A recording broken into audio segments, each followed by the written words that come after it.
Hello friend, मैं आनंद राज। आप लोग भी देखिए, मौलाना मजरूल हक अरबी के फारसी यूनिवर्सिटी जो पटना में है, उसका बीएड सेकेंड ईयर का एग्ज़ाम आज से स्टार्ट हो रहा है। सेकेंड सिटिंग में 2 बजे से एग्ज़ाम होगा आपका। तो देखिए लास्ट समय में आप क्या क्या चीज़ पढ़े। आज कोर्स 8 जो आपका नॉलेज एंड करिकुलम है उसका एग्ज़ाम है, समझ गए। तो कैसे लिखना है, तो कल वीडियो तो बना दिए थे, लेकिन आपको मेन चीज़ कौन कौन क्वेश्चन पढ़ लीजिएगा कि जिससे आपका क्या होगा कि एग्ज़ाम में वो पढ़ लीजिएगा तो आपका उसी से आपका हो जाएगा, समझ गए। तो चलिए हम लोग स्टार्ट करते हैं। देखिए आपको ये पता होना चाहिए कि जो आपका मौलाना यूनिवर्सिटी है उसमें C8 में आपका 5 यूनिट रहता है, समझ गए। 5 यूनिट में 10 क्वेश्चन आपका दिया जाएगा और उसमें से प्रत्येक यूनिट से एक क्वेश्चन का आपको जवाब देना है, समझ गए। तो देखिए यूनिट इस 80 नंबर का पेपर होता है। नॉलेज एंड करिकुलम आपको भी पता है, 108 कोड है इसका, मौलाना में बोला जाता है 108 कोड C 108। तो इसमें आपका नॉलेज एंड करिकुलम में आपका 80 नंबर का पेपर होता है। 3 घंटा इसमें टाइम मिलेगा आपको और इसमें आपका 5 यूनिट रहेगा। 5 यूनिट में आपको 10 क्वेश्चन दिया रहेगा, प्रत्येक यूनिट में 2-2 क्वेश्चन दिया रहता है। इसमें से आपका प्रत्येक यूनिट से एक एक क्वेश्चन का जवाब देना रहता है, समझ गए। अब देखिए एक और चीज़ दिमाग में बैठा लीजिए, रोकर गाकर जैसे भी आप 5 क्वेश्चन टच करके आइएगा, छोड़िएगा नहीं। टाइमिंग बता दिए थे, एक क्वेश्चन पर आपको 35 मिनट देना है और 6 पेज, 5 से 6 पेज आप लिख सकते हैं, समझ गए। पेज होता है यानी एक पन्ना में 2 पेज होता है, यानी आगे पीछे मिलाकर 2 मतलब पेज हुआ, एक पन्ना हुआ, समझ गए। तो आगे पीछे मिलाकर आप 5 या 6 लिख सकते हैं। 6 लिखिएगा, सब्सिएंट होगा। इंट्रोडक्शन से स्टार्ट कीजिएगा और निष्कर्ष तक जाइएगा, यानी कंक्लूजन तक, समझ गए। उसके बाद फिर आपका है कि ये हो गया आपका। फिर उसके बाद आप कौन कौन क्वेश्चन पढ़िए। देखिए यूनिट 1 में आप ज्ञान के बारे में पढ़ लीजिएगा, एकदम क्वेश्चन रहेगा ही रहेगा। ज्ञान और सूचना देख लीजिएगा, समझ गए। ज्ञान और सूचना से आपका क्वेश्चन रहेगा ही रहेगा। तो ज्ञान, सूचना और ज्ञान के विविध पक्ष, समझ गए। 3 क्वेश्चन हम VVI तो किए हैं, आप देख सकते हैं। एक क्वेश्चन देख, ज्ञान तो पढ़ ही के जाइए, क्योंकि ज्ञान आपका यूनिट 1 और यूनिट 2 में उसी से रिलेटेड क्वेश्चन रहेगा, समझ गए।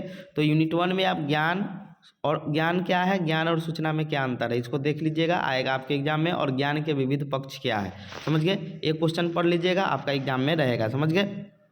यूनिट 2 में क्वेश्चन आता है कि किस ज्ञान को अपने विद्यालय पठचर्या में हम शामिल कर दें, यानी किस किस ज्ञान को, जैसे आपका हो गया मैथ हो गया, सामाजिक की नहीं, सबको शामिल करते थे। इसका वीडियो भी मिल जाएगा।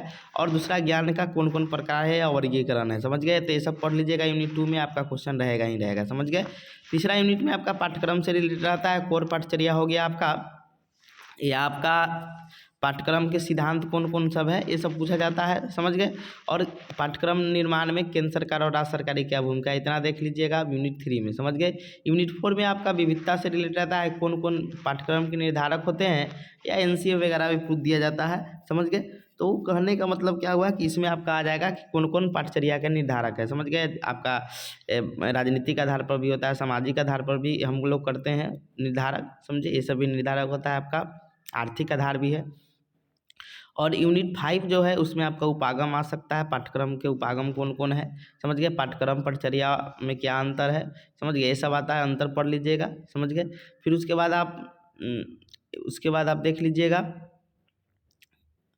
क्या उसको बोलते हैं, पाठ्यक्रम के कौन कौन पक्ष है, तो इतना देख लीजिएगा तो आपका C8 में अच्छा नंबर आ जाएगा, समझ गए। ज़्यादा देखिए, एकदम याद रखिएगा, ज्ञान और पाठ्यक्रम। ज्ञान आपका यूनिट 1 यूनिट 2 से रिलेटेड रहता है, पाठ्यक्रम यूनिट 3, 4, 5 से रिलेटेड रहता है, समझ गए। क्वेश्चन एक भी छोड़ के नहीं, 5 क्वेश्चन लिखना है तो 5 क्वेश्चन लिख के आना है। कुछ भी लिखिए लेकिन लिख के आइए, समझ गए। छोड़िएगा नंबर नहीं आएगा। बोला जाता है ना कि something is better than nothing, यानी कुछ भी लिख दीजिएगा उससे अच्छा तो नहीं लिखिएगा, उससे तो जरूर अच्छा होगा, समझ गए ना। इसीलिए कोशिश कीजिएगा क्या कि 5 क्वेश्चन टच करके आने के लिए। नहीं भी आ रहा है कोई दिक्कत नहीं, आप टच करके आइए, समझ गए। सोचे हैं ऑल द बेस्ट आप लोग को, अच्छा एग्जाम जाएगा आप लोग को। 2 बजे से एग्जाम है, 2 बजे से 5 बजे तक, समझे। और कोशिश कीजिएगा टाइम लेकर, घड़ी लेकर जाए और एक क्वेश्चन पर आप 35 मिनट के समथिंग में दे, यानी पहला क्वेश्चन में 40 मिनट भी जाए तो कोई दिक्कत नहीं, 1 घंटा नहीं 40 मिनट हो गया। और फिर उसको मैनेज कर लीजिएगा और आप लोग अच्छा से लिख के आइएगा, हमको विश्वास है, समझ गए। Thank you.